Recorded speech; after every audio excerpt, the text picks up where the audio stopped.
오늘 우리에게 주시는 하나님 말씀은 예레미야 4장 1절에서 18절과 시편 2편 1절에서 12절까지입니다.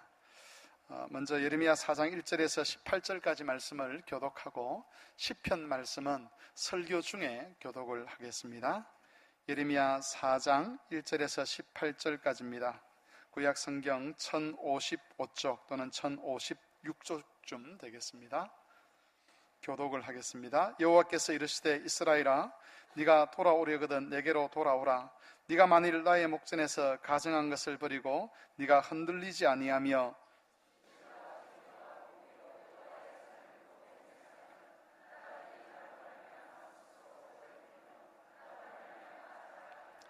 여호와께서 유다와 예루살렘 사람에게 이와 같이 이르노라. 너희 묵은 땅을 갈고 가시던 물에 파종하지 말라.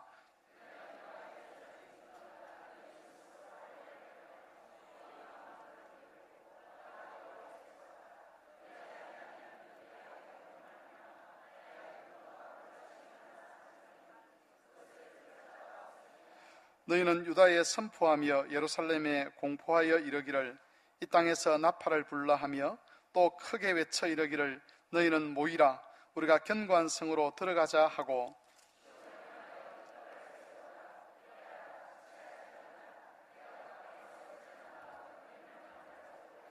사자가 그 숲풀에서 올라왔으며 나라들을 멸하는 자가 나와왔을 때 내 땅을 황폐하게 하려고 이미 그의 처소에서 떠나선즉 내 성읍들이 황폐하여 주민이 없게 되리니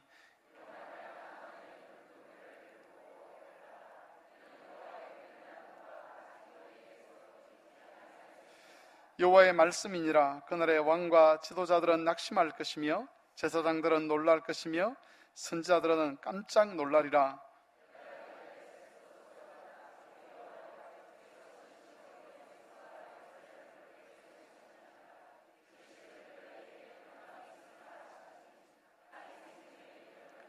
그때 이 백성과 예루살렘에 전할 자가 있어서 뜨거운 바람이 광야에 있는 헐벗은 산에서 내 딸 백성에게 불어온다 하리라. 이는 키질하기 위함도 아니요 정결하게 하려 함도 아니며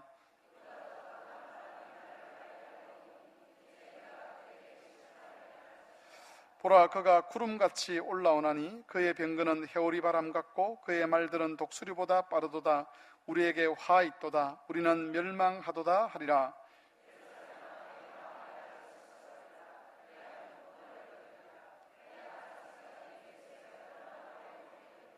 단에서 소리를 선포하며 에브라임 산에서 재앙을 공포하는도다.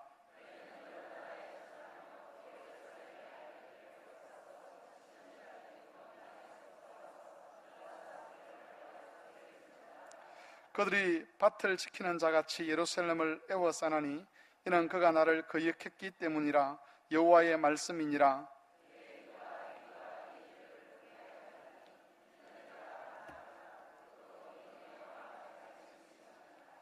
아멘. 일반 뉴스에는 잘 나지 않았는데 지난주 기독교부에 일면 기사에 난 내용이 하나 있습니다. 그것은 국무회의에서 국가인권정책기본계획안을 원안대로 가결시켰다는 그런 내용입니다. 그동안 기독교계에서는 이 안건을 원안대로 가결시켜서는 안 된다라고 그렇게 반대를 많이 했었는데 우리의 반대에도 불구하고 정부에서는 원안대로 그것을 통과를 시켰습니다. 그 가결된 안건에는 차별금지법 제정과 성평등에 대한 기본 계획안들이 담겨 있는데 여기서 가장 큰 문제가 되는 것은 국가인권계획안에 따르면 동성애와 같은 반성경적인 그런 양태들을 사회적으로 인정할 뿐만 아니라 그들에 대한 도덕적 판단 자체가 불가능하도록 하는 그런 법안들이 거기에 포함이 되어 있습니다. 이런 계획안들이 나중에 이제 법적으로 확정이 되게 되면 성경의 계시를 따라 죄라고 지적하는 것을 더 이상 죄라고 말을 할 수 없게 됩니다. 그리고 교육기관에서는 지속적으로 잘못된 성교육을 하게 되고 우리 자녀들은 그 그런 상황 속에서, 그런 배경 속에서 자라게 됩니다. 사회는 점점 성적으로 타락하게 될 것이고 우리 자녀들의 신앙도 그만큼 위협을 당하게 될 겁니다.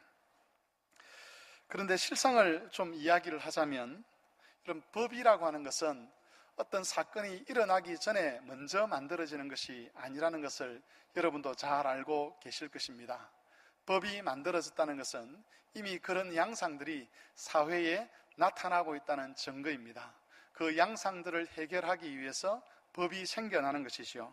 다시 말하면 이미 우리 사회는 동성애가 보편화되어 있고 그런 것을 죄로 여기는 그런 사람들을 구시대 사람이라고 생각하는 그런 문화가, 그런 인식들이 사람들 사이에, 특별히 젊은 사람들 사이에 팽배해져 있습니다.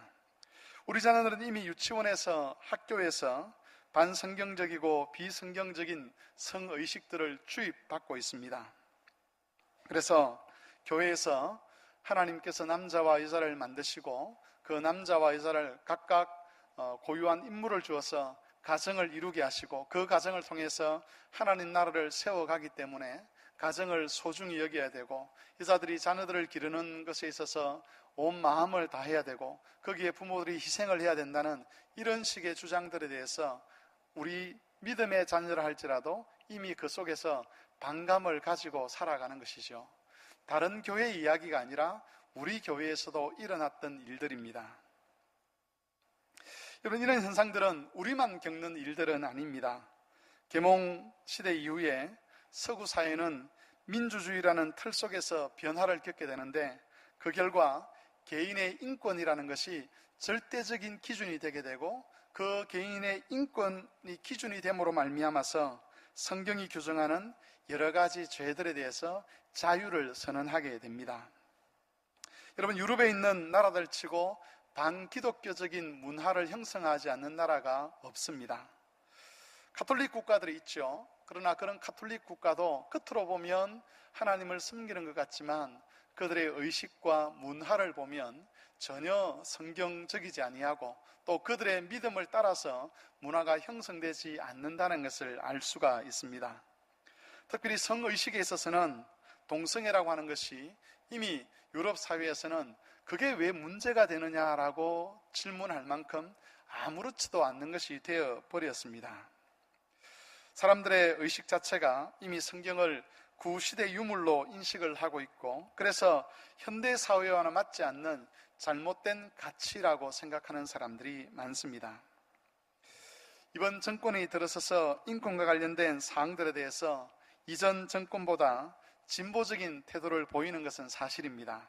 그런데 실상을 따져보면 그 이전부터 우리 정부는 유엔으로부터 이 인권 문제, 특별히 동성애라든지 그들이 말하는 성소수자에 대한 그런 인권을 확보하라는 압력을 계속해서 받아오고 있었습니다.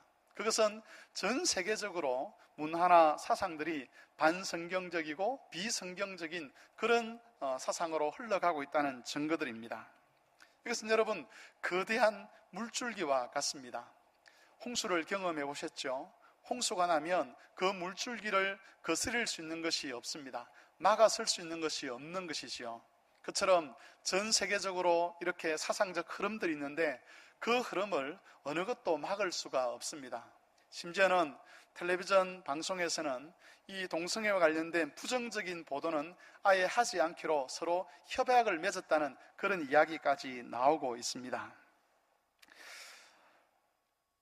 여러분, 이제 남은 것은 이 거대한 물줄기 앞에서 우리 교회들이 어떻게 할 것인가 하는 겁니다.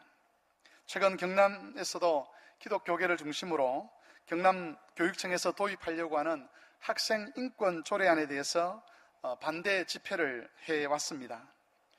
한국적 상황을 보게 되면 기독교계에서는 쇠를 걸고 국가 인권 정책이 법으로 제정되지 못하도록 그렇게 막으려고 합니다. 그런데 아쉽게도 우리 마음은 정말 간절하지만 얼마 있지 않아서 우리의 바람과는 반대되는 일이 반드시 일어날 것입니다. 여러분, 정치라는 것은 힘의 논리라고 이야기를 하죠. 그래서 국민의 다수가 원하면 그것이 옳은가 옳지 않은가를 떠나서 선택하는 것이 정치인들입니다. 그래서 정치에는 진리라는 것이 없습니다. 보수나 진보라는 색채들이 있지만 정권을 유지하기 위해서는 보수도 진보적인 색깔을 입을 수 있고 진보도 보수적인 색깔을 입을 수가 있는 것이지요. 지금 대다수의 국민들 의식 속에, 특별히 젊은 사람들의 의식 속에 동성애라든지 또는 이런 우리가 죄악이라고 말하는 그런 것들에 대한 생각들이 우리와는 다른 식으로 형성이 되어 있습니다. 젊은이들 속에는 이미 성경과 반대되는 반성경적, 비성경적 사상들이 그들의 삶과 문화를 지배하는 그런 경향을 보이고 있습니다. 그래서 기독교계가 아무리 반대를 해도 얼마 있지 않으면 이런 것들이 법안으로 그렇게 제정될 것입니다. 코미디 프로를 즐겨보시는 분들이 있을 것인데, 그런 코미디 프로에서도 요즘은 트랜스젠더, 다시 말하면 남자가 여자로 바뀌는 수술을 하고 여자가 남자로 바뀌는 그런 수술을 한 것을 우스갯소리로 그렇게 풀어내는 것을 보셨을 것입니다. 웃음을 통해서, 개그를 통해서 거부감을 없애는 겁니다. 드라마를 좋아하시죠? 그 드라마 속에 나타나는 불륜들, 동성애들, 그 드라마를 통해서 사람들 의식 속에 있는 그런 거부감들을 다 씻어내는 겁니다. 그렇기 때문에 얼마 지나지 않아서 우리 사회도 유럽 사회처럼 변하게 될 것이고, 우리와 우리 자녀들이 살아가는 이 세상의 문화가, 그리고 사상이 매우 음란하고 혼탁하고 반성경적, 비성경적인 그런 문화가 될 것입니다. 그렇다면 여러분, 우리가 할 일은 도대체 무엇이겠습니까? 오해는 하지 마시기 바랍니다. 우리가 정부 정책에 대해서 반대 의사를 하고 누군가의 말처럼 사생결단을 하고 그 법안을 막는 것, 그게 우리가 해야 될 일이겠습니까? 물론 우리는 정부 정책에 대한 반대 의사를 다양한 경로를 통해서 표현을 해야 합니다. 그리고 그것은 우리에게 주어진 일종의 의무라고도 할 수가 있습니다. 그러나 여러분, 그게 전부이겠습니까?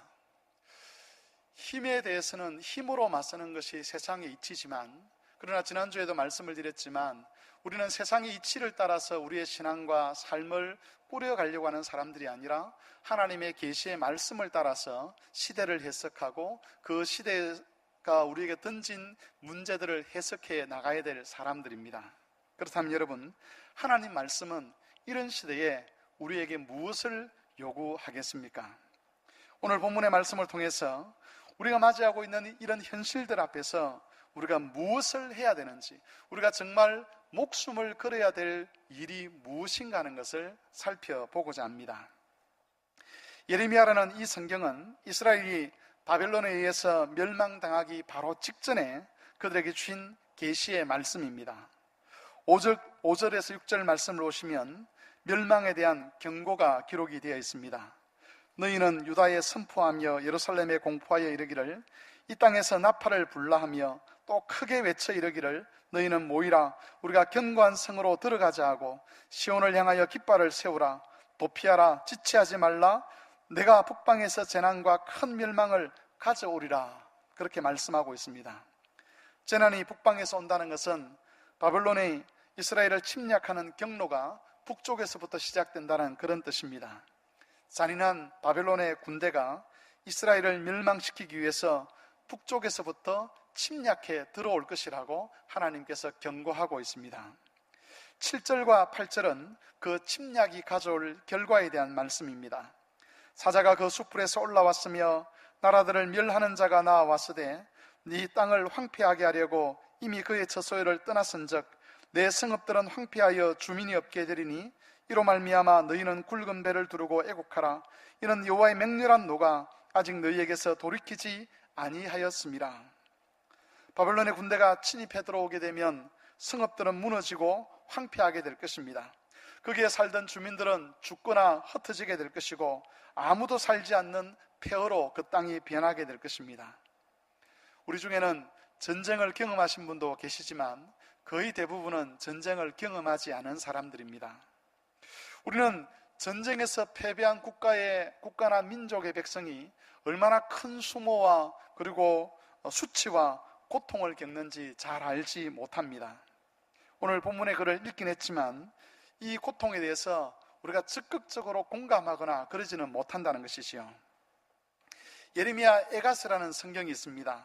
그 성경은 바벨론 군대가 예루살렘을 침략한 이후에 바로 그 장면을 기록한 말씀인데, 그 내용을 읽어보면 그래도 조금은 그 사람들의 비참함을 우리가 이해를 할 수가 있습니다. 예레미야가 4장 1절에서 10절까지 말씀을 제가 한번 읽어보겠습니다. 예레미야서 바로 뒤쪽에 있습니다. 예레미야가 4장 1절에서 10절입니다.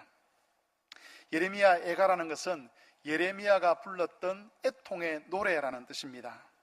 4장 1절에서 10절까지 제가 읽어보겠습니다. 슬프다, 어찌 그리 금이 빛을 잃고 순금이 변질하였으며 성소의 돌돌이 거리 어기마다 쏟아졌는고, 순금에 비할 만큼 보배로운 시온의 아들들이 어찌 그리 토기장이가 만든 질 항아리같이 여김이 되었는고, 들깨들도 젖을 주어 그들의 새끼를 먹이나 딸 내 백성은 잔인하며 마치 광야의 타조 같도다. 젖먹이가 목말라서 혀가 입천장에 붙으며 어린 아이들이 떡을 구하나 떼어줄 사람이 없도다. 맛있는 음식을 먹던 자들이 외롭게 거리에 있으며, 이전에는 붉은 옷을 입고 자라난 자들이 이제는 그름더미를 안았도다. 전에 소돔이 사람의 손을 대지 아니하였는데도 순식간에 무너지더니 이제 딸 내 백성의 죄가 소돔의 죄악보다 무겁도다. 전에는 존귀한 자들의 몸이 눈보다 깨끗하고 젖보다 희며 산호들보다 붉어 그들의 윤택함이 갈아서 빛낸 청옥 같더니, 이제는 그들의 얼굴이 숯보다 검고 그들의 가죽이 뼈들에 붙어 막대기같이 말랐으니 어느 거리에서든지 알아볼 사람이 없도다.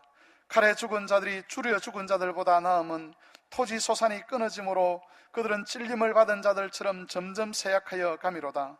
딸 내 백성이 멸망할 때에 자비로운 부녀들이 자기들의 손으로 자기들의 자녀들을 삶아 먹었도다. 예루살렘이 침략해 들어와서 바벨론이 침략해 들어와서 예루살렘 성이 무너지고 그렇게 살육을 당하던 모습, 그리고 그 다음 모습을 예레미야가 이렇게 기록을 하고 있습니다. 곳곳에, 거리 곳곳에는 시체가 널브러져 있고 엄마의 시체, 아빠의 시체를 보이지 않고 우는 아이들의 울음소리가 거리에 울려나게 되고, 그리고 그 이후에 먹을 것이 없어서 굶주린 채로 사람들이 마치 뼈만 남아서 그렇게 걸어다니는 사람들처럼 걸어다니고, 심지어 자비로웠던 어머니들이 자기 아들을 삶아 먹는 그런 잔인한 모습까지 예레미야가 보고서 그 고통과 그 비통함을 이렇게 표현한 것입니다. 근데 여러분, 이스라엘이 겪었던 이런 끔찍한 비극은 성경의 다른 내용들과 비교를 해보면 매우 역설적인 현상이라고 할 수가 있습니다. 오늘 설교 본문의 또 다른 본문인 시편 2편 말씀을 우리 같이 한번 보겠습니다. 시편 2편 1절에서 12절까지 말씀은 우리가 같이 한번 읽어보겠습니다. 시편 2편 1절에서 12절까지 말씀은 다 같이 한번 읽겠습니다. 어찌하여 이방 나라들이 분노하며 민족들이 헛된 일을 꾸미는가? 세상의 군왕들이 났으며 관원들이 서로 꾀하여 여호와와 그의 기름 부은 바른 자를 대적하며 우리가 그들의 맹것을 끊고 그의 결박을 벗어버리자 하는도다. 하늘에 계신 이가 웃으시며 주께서 그들을 비웃으시리로다. 그때에 분을 바라며 진노하사 그들을 놀라게 하여 이르시기를 내가 나의 왕을 내 거룩한 산 시온에 세웠다 하시리로다. 내가 여호와의 명령을 전하노라. 여호와께서 내게 이르시되 너는 내 아들이라. 오늘 내가 너를 낳았도다. 내게 구하라. 내가 이방 나라를 내 유업으로 주리니 내 소유가 땅끝까지 이르리로다. 네가 철장으로 그들을 깨뜨리며 질그릇같이 부수리라 하시도다. 그런즉 군왕들아 너희는 지혜를 얻으며 세상의 재판관들아 너희는 교훈을 받을지어다. 여호와를 경외함으로 숨기고 떨며 즐거워할지어다. 그의 아들에게 입 맞추라. 그렇지 아니하면 진노하심으로 너희가 길에서 망하리니 그의 진노가 급하심이라. 여호와께 피하는 모든 사람 다 복이 있도다. 여러분, 시편 2편에서 표현하고 있는 여호와 하나님은 어떤 모습입니까? 하나님과 그의 세우신 왕을 대적하는 자들을 향하여 하나님께서 비웃으신다라고 그렇게 말씀하고 있습니다.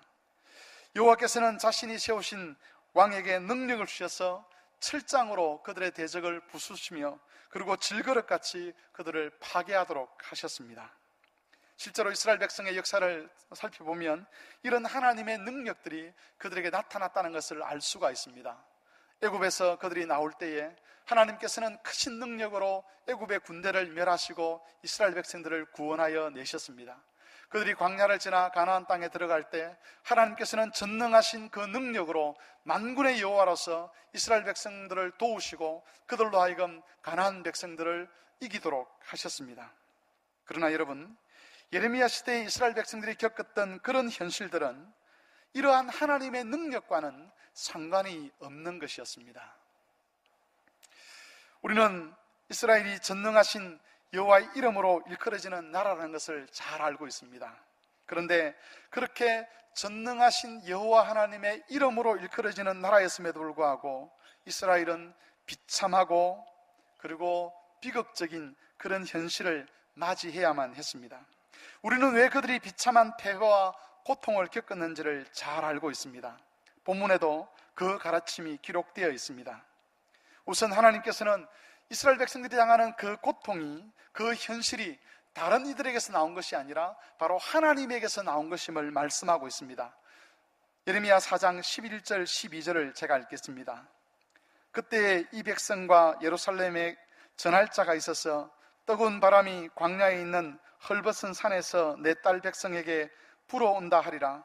이는 키질하기 위함도 아니요 정결하게 하기 위함도 아니라 이보다 더 강한 바람이 나를 위하여 오리니 이제 내가 그들에게 심판을 행할 것이라. 이 말씀에서 바벨론 군대의 침략은 사막에서 불어오는 바람으로 그렇게 비유가 됩니다. 그 뜨거운 바람이 모든 것을 삼킬 것입니다. 이 바람으로 이스라엘 백성들의 삶은 전체적으로 파괴될 것이고 다시는 일어설 수 없는 대대적인 그런 파멸을 겪게 될 것입니다. 그런데 이 파멸을 주관하는 자는 바벨론의 군대가 아니었습니다.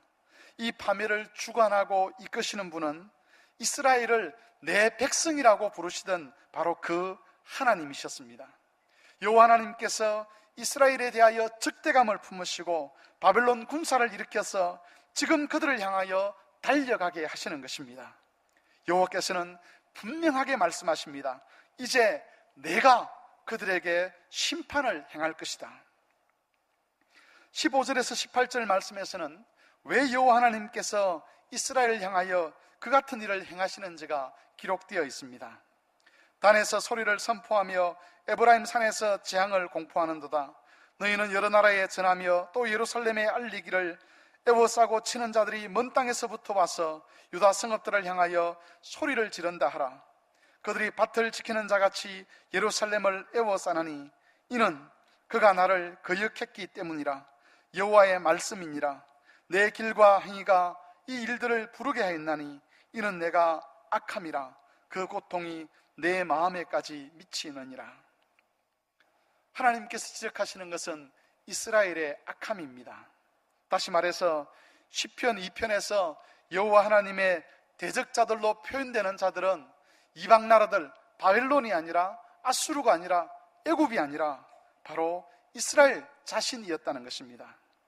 하나님의 뜻을 거스리고 하나님께서 세우신 지도자들의 지도를 거부하며 하나님의 뜻을 대적하는 그런 핵심적인 주체가 바로 이스라엘이었다고 그렇게 말씀하고 있습니다. 그래서 하나님께서 철장으로 깨뜨리시는, 그리고 하나님께서 질그릇같이 부수시는 그 대상이 누구냐? 바벨론도 아니고 아수르도 아니며 애굽도 아니고 바로 이스라엘이라고 그렇게 말씀하는 것입니다. 예레미야 선자는 바로 이런 관점에서 이스라엘의 멸망에 대해서 경고하십니다. 진짜 두려워해야 될 대상, 이스라엘 백성들이 정말 두려워해야 될 대상은 잔인한 바벨론의 군대가 아니라는 것입니다. 이스라엘이 주목해야 했던 것은 바로 자신들이었습니다. 그들이 두려워해야 했던 것은 그들의 악함이었습니다. 하나님의 율법에 순종하지 않으려고 하는 그 마음들을 그들은 회개해야만 했습니다. 할 수만 있으면 이러저러한 핑계를 대면서 하나님 말씀에서 멀어지려고 하는 그들의 욕망이 문제였습니다. 번성과 번영에 대한 그들의 욕심들, 재물에 대한 욕망으로 불의에 대해서 눈을 감고 거짓을 일삼는 그들의 죄악들이 바로 그들이 진짜 두려워해야 될 일이었다는 것입니다.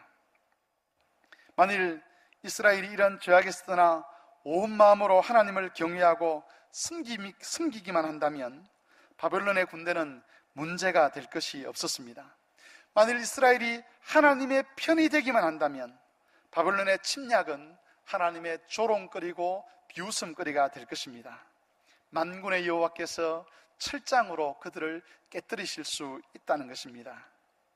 출애굽기 23장 20절에서 26절에 보면 출애굽한 이스라엘 백성들에게 하나님께서 하시는 말씀이 있습니다.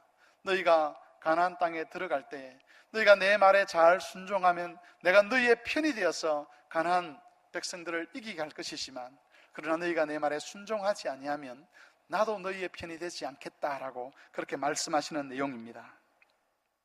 이스라엘 백성들에게 있어서 문제가 되는 것은 대적들이 얼마나 강하냐는 것이 아니었습니다. 그 강한 대적을 이길 만한 군사력이 우리에게 있느냐는 것이 아니었다는 것이지요. 가나안 땅을 차지하기 위해서, 바벨론 군사를 이기기 위해서 이스라엘 백성들에게 필요했던 것은 하나님 앞에서의 거룩함이었습니다. 하나님과의 언약을 기억하고 그 언약을 지키기 위하여 마음과 뜻과 정성을 다하는 삶이 이스라엘 백성들에게 요구가 되었습니다. 그들이 만일 하나님의 언약을 지키기만 한다면, 그래서 하나님의 편에 서기만 한다면 가나안을 이기게 하시는 일이나 아니면 바벨론을 이기게 하시는 일은 하나님 당신이 하시게 될 것입니다. 여러분, 우리의 현실로 한번 돌아와 보겠습니다. 어쩌면 우리의 현실은 예레미야 시대 이스라엘 백성들이 겪었던 현실과 비슷하다고 할 수가 있습니다. 이스라엘 백성들은 거대한 바벨론 군대의 위협을 받고 있었다면 지금 우리는 세속화라고 하는 거대한 사상의 위협을 받고 있습니다. 바벨론이 구약의 교회인 이스라엘을 멸망시킬 수 있는 힘을 가졌듯이 오늘날 세속화, 세상의 사상과 문화는 교회를 파멸시킬 수 있는 그런 힘을 가지고 있습니다. 그래서 우리는 이런 세속화에 저항을 합니다. 이스라엘이 바벨론에 저항을 하듯 우리도 세상의 사상과 문화에, 세상의 법에 저항을 해 보려고 합니다. 정치적인 수단을 사용하기도 하고 기도회를 열어보기도 하지요. 이런 노력들은 나름대로 의미를 가질지도 모르겠습니다. 그러나 솔직히 말하면 이 세상의 힘에 비해서 우리가 가진 힘은 너무 미약합니다. 바벨론 군대에 비해서 이스라엘의 힘이, 군사력이 정말 미약했던 것처럼 세상이 가진 그 사상과 문화의 힘에 비해 우리가 가지고 있는 힘은 보잘것없다는 것입니다. 바벨론 앞에 무기력했던 이스라엘처럼 이 세속화의 거대한 흐름 앞에 교회의 저항이라는 것은 정말 무의미한 것이 되고 말 것입니다. 그런데 여러분, 이런 모든 것들을 감안하더라도 우리가 잊지 말아야 할 것이 하나 있습니다. 그것은 우리 하나님 여호와께서는 세상의 창조주이시며 주권자라는 사실입니다. 이 세상은 여호와 하나님께서 창조하신 피조세계이며 이 세상의 주권이 하나님께 있습니다. 만물은 하나님께로부터 나와서 하나님으로 말미암고 하나님께로 돌아갑니다. 여러분, 교회는 사람의 힘으로 지킬 수 있는 것이 아니지요. 교회를 지키셔야 될 분은 여호와 하나님이십니다. 교회의 머리이신 그리스도께서 교회를 지키시는 주체입니다. 여호와께서 예수 그리스도를 왕으로 세우셨습니다. 그리스도께서 친히 자신의 교회를 위하여 모든 대적들을 철장으로 깨뜨리실 것입니다. 질그릇같이 부수실 것입니다. 그런데 문제가 있습니다. 그 문제라는 것은 과연 우리가 예수 그리스도의 몸된 교회로서 보호하고 지킬 만한 가치가 있는 교회냐 하는 것입니다. 그리스도께서 자신을 내어주시면서 우리를 주의 몸된 교회로 불러주셨는데 과연 우리는 그리스도의 몸으로 인정받을 만큼 경건하고 거룩합니까? 정말 이 땅의 교회들은 주님께서 지켜내실 만한 그런 가치가 있는 교회들입니까? 매스컴들은 기독교에 대한 적대감을 가지고 있습니다. 그래서 그런 적대감을 가지고 고의적으로 기독교의 이미지를 훼손시킬 만한 그런 방송들을 많이 내보냅니다. 그런 것을 감안하더라도 매스컴에서 들려오는 목회자들의 성적인 타락은 우리의 낯을 뜨겁게 합니다. 목회자들의 성적인 타락은 교회가 얼마나 타락했는지를 보여주는 시금석이라고 할 수가 있습니다. 교회가 정말 타락한 곳이 맞는지 맞지 않는지를 목회자들의 삶을 통해서 확인할 수 있는 것이지요. 죄를 짓고서도 회개하지 않습니다. 그렇게 악을 행하고서도 자신이 잘못했다는 이야기를 하지 않습니다. 여러분, 목회자들만 그렇겠습니까? 지난 정권에서 비리를 저지르고 감옥에 갇힌 권력자들 중에서 많은 사람들이 교회의 교인들이었습니다. 성도라고 하면서도 세상의 성공과 번영에 대한 욕심을 버리지 않았던 것입니다. 그 성공과 번영의 종로로 타며 불의를 행하고 거짓말을 하고 거짓 증언을 했습니다. 재물에 대한 욕심, 자기에게만 문제가 없으면 아무리 세상이 이상하게 변해도 괜찮다고 하는 그런 이기적인 생각들, 다른 사람들과의 관계 속에서 시기와 미움과 다툼을 버리지 않는 악함들, 마음대로 분노를 표출하면서 가족들에게서조차 인정받지 못하는 그런 성품들. 여러분, 과연 이 땅의 교회들과 성도들은 주님께서 지키실 만한 가치가 있는 교회들이며 가치가 있는 신자들이겠습니까? 역사적으로 교회에서 주님의 촛대가 옮겨진 경우들이 많이 있습니다. 그런데 참으로 아이러니하게도 외부 세력 때문에 교회의 촛대가 옮겨진 적은 거의 없습니다.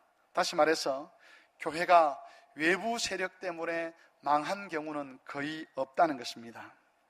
요즘 우리는 이슬람이 세력을 확장하는 것에 대해서 경계심을 가지고 있습니다. 그런데 역사적으로 보면 이슬람 때문에 교회가 망한 적은 없습니다. 겉으로 볼 때 그런 경우가 있었을지 모르겠지만 역사를 잘 살펴보면 이슬람이 교회를 폐망시키기 전에 주님의 촛대가 그 교회를 이미 떠나버린 경우였다는 것을 알 수가 있습니다. 내부적으로 권력 다툼을 하고 재물에 대한 욕망을 가지고 성적으로 교회가 타락한 이후에 주님의 촛대가 옮겨지고 나니까 다른 이방의 세력들이 교회를 잠식하게 된 것이지요. 결국 교회의 위기라는 것은 교회 밖에서 오는 것이 아닙니다. 우리가 거룩한가 아닌가 하는 것이 문제의 본질입니다. 우리가 경건한가 아닌가 하는 것이 주님이 주신 그 촛대를 지켜가느냐 가지 못하느냐의 문제의 본질이라는 것입니다. 동성애가 보편화되는 것 정말 두려운 일입니다. 국가의 인권 정책이 법으로 제정되는 것, 우리가 정말 염려해야 되는 일들입니다. 하지만 여러분, 동성애가 보편화되고 이슬람 세력이 확장되는 그것이 우리를 망하게 하고 우리 자손들을 망하게 하고 교회를 망하게 하는 것이 아닙니다. 세상은 어차피 하나님 말씀을 거부하고 반성경적인 비성경적인 방향으로 흘러가게 되어 있습니다. 계시록 말씀을 잘 살펴보십시오. 주님이 임하실 날이 가까워오면 가까울수록 세상은 점점 더 주님으로부터 멀어지게 될 것이라고, 점점 더 주님을 거부하게 될 것이라고 이미 밝혀주고 있습니다. 우리는 이런 현상들에 놀라지만 주님은 말씀을 통해서 그런 것이 조금도 이상한 일이 아니라는 것을 우리에게 알려주고 있습니다. 성도 여러분, 세상이 결코 왕이 아닙니다. 우리 주님이 왕이십니다. 철장을 가지고 있는 그 주권자는 세상이 아니라 바로 우리의 머리 대신 예수 그리스도입니다. 우리가 거룩함을 지켜가면, 우리가 성령의 뜻을 따라 탐욕과 욕심을 버리고 주의 뜻에 순종하려고 하면, 우리가 세속적인 성공과 번영에 대한 욕심을 버리고 철저하게 주의 계명과 뜻에 순종하려고 하면 교회는 절대로 흔들리지 않습니다. 세상이 절대로 교회를 이길 수가 없다는 것입니다. 우리가 죽을 각오로 해야 될 일은, 거듭 말씀드리지만 오해하지 마십시오. 도청 앞에 가서, 교육청 앞에 가서 기도하고 데모하는 일이 아니라, 그건 우리가 해야 될 일이긴 맞지만 그것보다도 먼저 앞서서 우리가 죽을 각오로 해야 될 일은 우리의 죄악을 하나님 앞에 토로하고 피 흘리기까지 죄와 싸우는 것입니다. 이 세상을 향한 우리 속에 있는 욕심들, 재물에 대한 욕망들, 성공과 번영에 대한 그런 욕심들, 탐욕들, 자녀들을 키우면서 하나님 말씀을 가까이 하기보다는 하나님 말씀에서는 좀 멀어져도 되지만 성공에서는 멀어지면 안 된다라고 생각하며 그렇게 키우는 그런 삶의 방식들, 태도들, 그런 것들에서 돌아서지 않는다면 세상이 우리를 삼키기 전에 주님께서 교회의 촛대를 옮기게 될 것입니다. 그렇게 되면 예루살렘이 바벨론 군사에 의해서 초토화되어서 비참함을 맞이했듯이 우리 교회의 미래도 그렇게 비참하게 될 것입니다. 우리의 자녀들은 하나님 말씀을 들을 수 없게 될 것이고 영적으로 기갈에 시달리면서 점점 세속화되어 갈 것이고 세상 죄악 가운데서 하나님의 징계 아래 놓이는 그런 고통을 겪게 될 것입니다. 여러분, 그러나 이런 위험한 시대를 살아가는 우리들이지만 우리가 하나님 말씀을 기억하고 그 말씀에 순종하기 위하여 하나님을 영화롭게 하는 것을 인생의 목표로 삼고 하나님을 위하여, 하나님을 향하여 그렇게 살아가는 삶으로 우리가 돌아서기만 한다면 온 세상의 주권자이신 하나님께서 우리와 우리 자손들을 지키게 될 것이고 주의 몸된 교회도 지키실 것입니다. 우리가 이 주님의 말씀을 기억해서 세상의 흉흉함 속에서도 더욱 든든히 서가는 교회가 될 수 있도록 거룩하고 경건할 수 있도록 영적인 싸움을 싸워가는 모든 성도들이 되시기를 바랍니다. 말씀을 생각하며 같이 기도하겠습니다. 성도 여러분,